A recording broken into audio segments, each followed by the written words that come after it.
Welcome to Camtasia Studio 7. If you're new to Camtasia Studio and you want to get started quickly, you're in the right place. We encourage you to watch this 5-minute video to learn the basics of using the editor, including how to navigate the timeline, make some basic edits, and add special effects. The preview window is where you see the video during playback. The playback controls are located under the preview window. In fact, the video you're watching in the preview window is a sample project playing directly from the timeline you see below.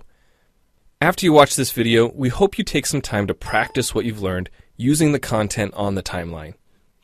So let's start with the timeline. This is where you assemble and edit your videos.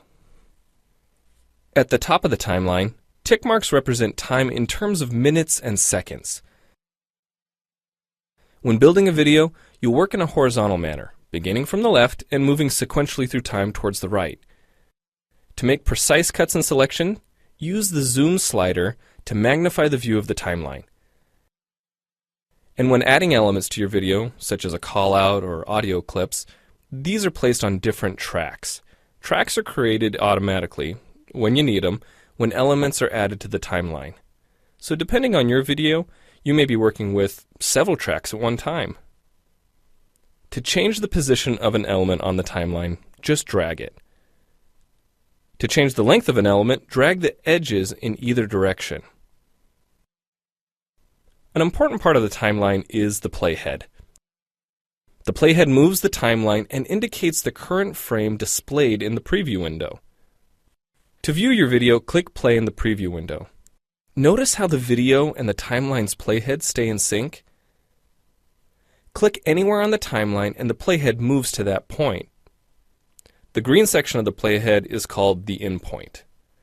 Click and drag the in point to make the beginning of a selection. The red section of the playhead is called the out point. Just click and drag the out point to make the end of a selection. To bring the sections of the playhead back together, double-click the gray playhead. To split a video clip, position the playhead at the desired location and click the split button.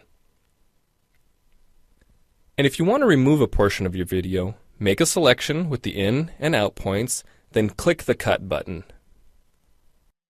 If you make a mistake while editing, click the undo button.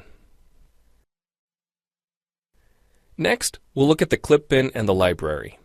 The clip bin holds recordings, audio files, images, and title slides being used in the project you're currently working on. Then there's the library. It stores video clips, intros, callouts, title slides, and other elements that you want to use from project to project. The library is also pre-populated with professional animations, music, sound effects, and other content you can use in your video for free. To add your own clips or video sequences to the library, make a selection on the timeline, right-click, and choose Add to Library. To include clips and other elements in your video, drag them from the clip bin or library and drop them onto the timeline. The tabs located above the timeline are task pages used for adding and editing special effects. You can add callouts to emphasize a key point. You can insert a transition between clips for a professional look.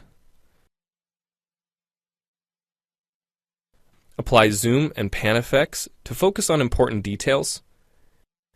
And draw attention to the cursor by changing the color, size, and more.